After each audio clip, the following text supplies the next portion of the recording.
Good morning.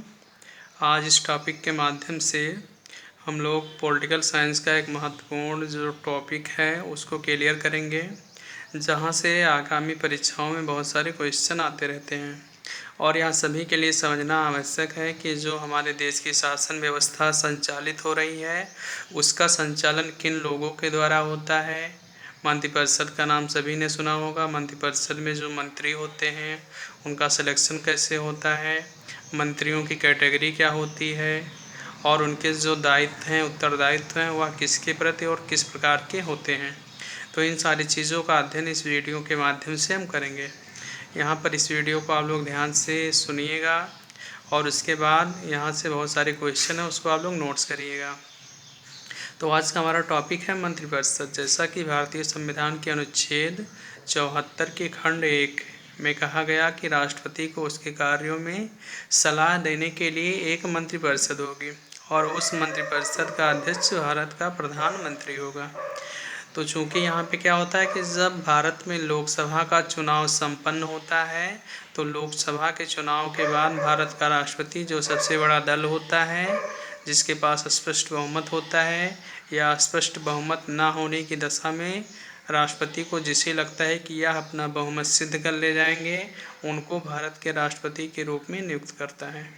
राष्ट्रपति की नियुक्ति के बाद वह प्रधानमंत्री से अपने मंत्रियों के नामों की लिस्ट मांगता है और जब मंत्रिपरिषद के नामों की लिस्ट प्रधानमंत्री राष्ट्रपति को उपलब्ध कराते हैं तो उन लोगों को मंत्रिपरिषद के यानी सदस्य के रूप में मंत्री पद की शपथ दिला दी जाती है और इस प्रकार से मंत्रिपरिषद का गठन पूरा हो जाता है।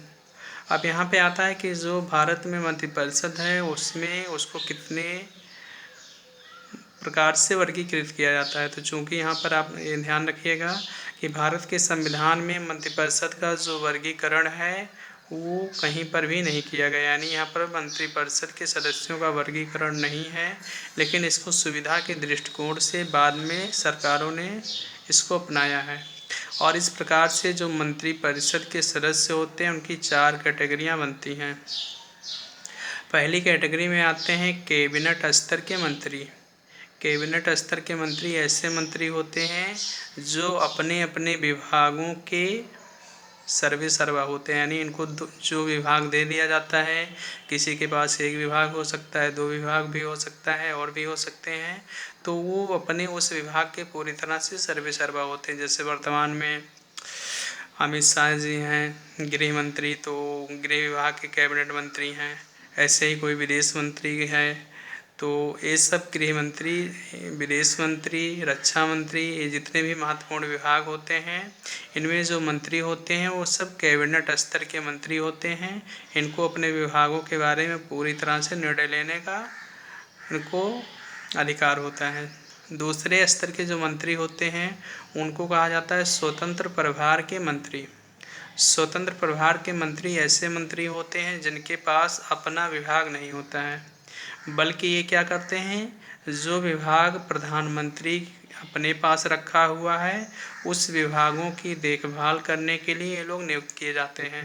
ऐसा है कि जब प्रधानमंत्री विभागों का बंटवारा करता है तो वह बहुत सारे विभागों को कैबिनेट मंत्रियों में बांटता है, लेकिन इसके बावजूद भी उसके पास बहुत सारे विभाग रहते हैं और वह उन सारे विभागों की जिम्मेदारी अकेले अपने दम पर नहीं ले सकता है, नहीं कर सकता है। तो इसके लिए वह क्या करता है कि बहुत सारे स्वतंत्र मंत्रियों की नियुक्ति करता है और स्वतंत्र प्रभार के मंत्रियों की नियुक्ति करता है और वह स्वतंत्र प्रभार के मंत्री जो होते हैं वह प्रधानमंत्री के अंडर रहते हुए उन विभागों को कार्यों का संपादन करते हैं। अगला आता है राज्य मंत्री। तीसरा, राज्य मंत्री ऐसे मंत्री होते हैं जो किसी भी विभाग के अध्यक्ष नहीं होते हैं, बल्कि ये कैबिनेट स्तर के मंत्री के नियंत्रण में रहते हुए कार्य करते हैं। तो 3 ये हो गए। आपका चौथा आता है जिसको उपमंत्री कहा जाता है। उपमंत्री ऐसे मंत्री होते हैं जो कैबिनेट स्तर के मंत्री और राज्य मंत्री के अंडर में रहते हुए कार्य करते हैं। तो इन प्रकार से इन सारे मंत्रिपरिषद के सदस्यों को इन 4 कैटेगरी में डिवाइड किया जाता है और यह इनके उत्तरदायित्व यानी जो इनके कार्य करने के तरीके हैं, इनके उत्तरदायित्व हैं, उनके आधार पर वर्गीकरण किया गया है। अब यहाँ पे एक क्वेश्चन बनता है यहीं से, सुपर कैबिनेट का आप लोगों ने नाम सुना होगा, जिसको सुपर कैबिनेट भी कहा जाता है, किचन कैबिनेट भी कहा जाता है। ये क्या है? तो ये जो आपका कैबिनेट स्तर के मंत्री होते हैं, जो सबसे उच्च स्तर के होते हैं, जो अपने विभागों के सर्वेसर्वा होते हैं, उनका जो संगठन है उसी को कैबिनेट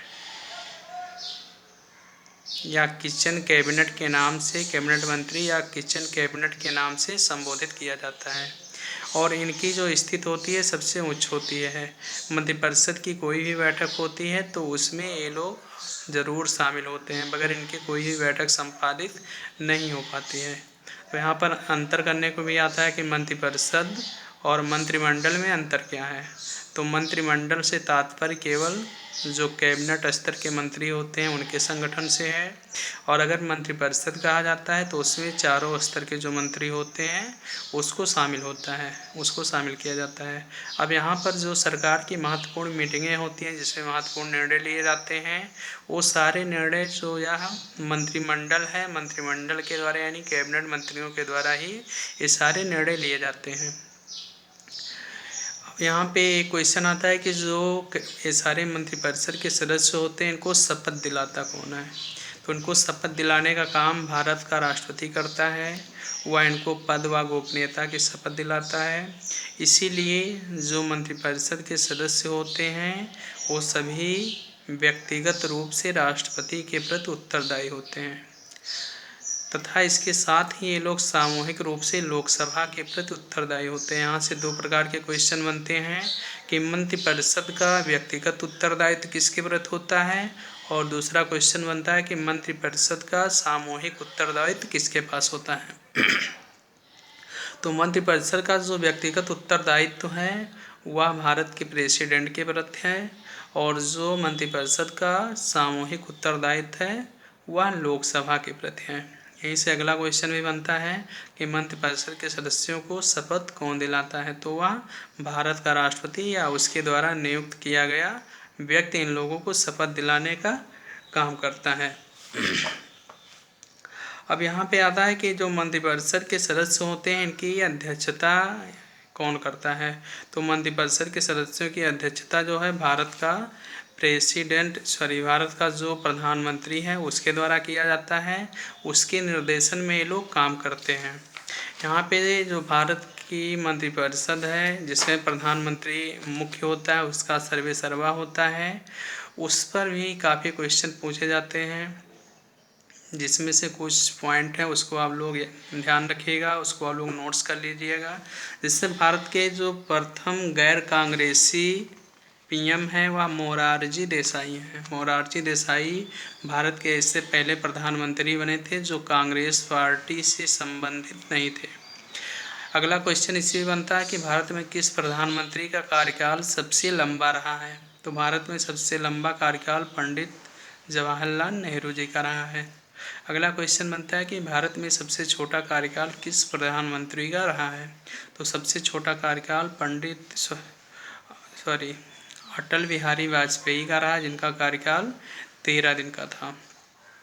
और क्वेश्चन बनते हैं कौन से ऐसे प्रधानमंत्री थे जिन्होंने संसद में कदम नहीं रखा, यानी संसद में वह प्रधानमंत्री रहते हुए कभी भी नहीं गए। तो चौधरी चरण सिंह ऐसे प्रधानमंत्री बने हैं जो कभी भी प्रधानमंत्री रहते हुए संसद में नहीं गए हैं। अगला क्वेश्चन बनता है कि कौन से ऐसे प्रधानमंत्री हुए हैं जो राज्यसभा के सदस्य थे। तो इसमें इंदिरा गांधी और मनमोहन सिंह जी ऐसे दो प्रधानमंत्री हुए हैं जो लोकसभा नहीं बल्कि राज्यसभा से मेंबरशिप इनका सा। अगला क्वेश्चन बनता है कि किस प्रधानमंत्री को अविश्वास प्रस्ताव के द्वारा हटाया गया था। तो वीवी गिरी और एच.डी. देवेगौड़ा दो लोग ऐसे प्रधानमंत्री बने हैं जिनको अविश्वास प्रस्ताव के माध्यम से हटाया गया था। अगला क्वेश्चन बनता है कि ऐसा पीएम बनते समय किसी भी सदन का सदस्य नहीं था। तो नरसिम्हा राव जी जब प्रधानमंत्री बने थे तो वो किसी भी सदन के सदस्य नहीं थे। तो ये सारे क्वेश्चन हैं जो यहाँ से बनते हैं, इसको आप लोग अच्छे से नोट करिएगा, इसको याद करिएगा। धन्यवाद।